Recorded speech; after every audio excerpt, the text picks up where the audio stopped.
A waitress in an ice cream parlor at a mall is shocked to see two children still sitting in a booth hours after her shift started and realizes they have been abandoned. Children are precious, and yet so many people seem to think they are an inconvenient nuisance and a disposable one. At least that is how Tommy and Claire's parents treated them. Pretending they were giving them a treat, the heartless pair abandoned the two children that they were supposed to love and protect in a crowded mall.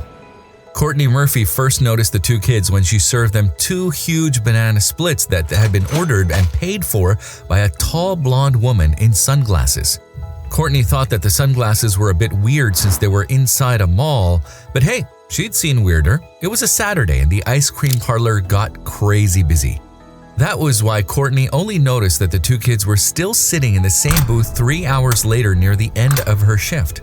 She walked over and asked, "Hi guys, can I get you anything else?" The little boy, Tommy, said politely, "No thank you." The little girl, Claire, looked up at Courtney and her eyes were full of tears. "I want to go to the washroom, but I can't go alone, and Tommy can't go with me, and I really need to go." "Where's your mom?" asked Courtney. "Mom and Dad went shopping to get us extra special presents," he said. "That's why it's taking so long." "I see," Courtney said. Then she went to the back of the store and said to her colleague, "Listen, some creeps dumped their kids here for us to babysit. I'm taking the little girl to the toilet. Can you take over for me for a minute?" Courtney took little Claire to the washroom so she could have her pee, then helped her wash her hands. "How old are you?" she asked. "I'm 4, Claire said proudly, "and Tommy is 6. He's my real brother." "Of course he is," Courtney said. "What other kind of brother is there?" "Foster ones," Claire said. "There were a lot of them at the foster home."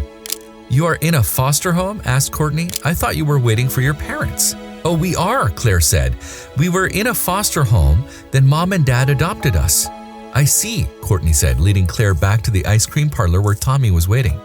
"Listen guys, my shift is ending now and you two can't stay here. I'll wait with you outside in the food court for your mom and dad." "No," cried Tommy, "we have to wait here. Daddy said so." "Look," Courtney said, "my boss doesn't let people leave their children here. We will sit at that table over there. That way, when your mom and dad arrive, we will see them, okay?" Tommy reluctantly agreed, and the three of them sat at a table in a plain view of the ice cream parlor.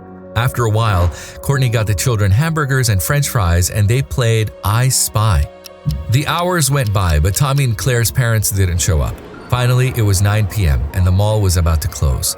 Courtney was sure the kids' parents weren't coming back. She walked a few steps away from the children so they couldn't hear her and called security. "Hi," she said. "This is Courtney Murphy from Ice Cream Bananarama. I have 2 kids here whose parents seem to have just dumped them. What should I do?" Security told Courtney they were sending someone right over and advised her to call the police. The police came, and along with them came a lady from Child Services. Courtney told her story, and the police and the social worker tried to get Tommy and Claire to go with them. Tommy started screaming and clinging to the table. "Mommy and Daddy said they'd come back. We have to be good and stay here. We have to." He was so distressed that eventually the police had to call an ambulance and they took the 2 children to the hospital.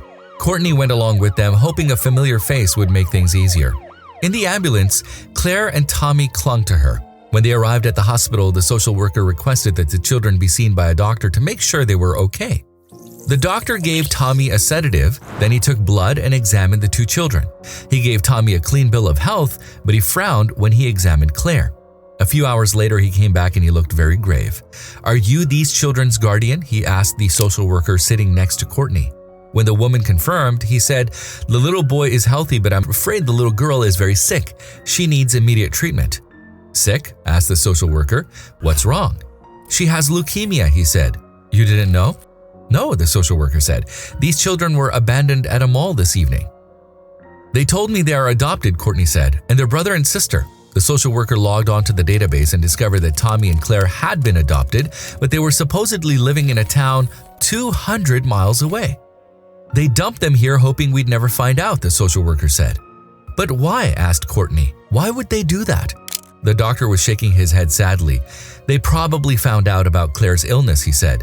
"They probably weren't prepared to accept the burden, financial or otherwise." "Burden?" cried Courtney. "How can anyone think those sweet kids are a burden?" That night, Courtney couldn't sleep. She kept thinking about Tommy and Claire. The next day, she went to visit them in the hospital. "Listen, guys," she said, "I'm still at college and I can't give you a home, but I'd like to be your big sister. What do you say?" "You won't run away?" asked Tommy fearfully. "Never," Courtney promised. "I'm on you like flies on maple syrup." And she kept her word.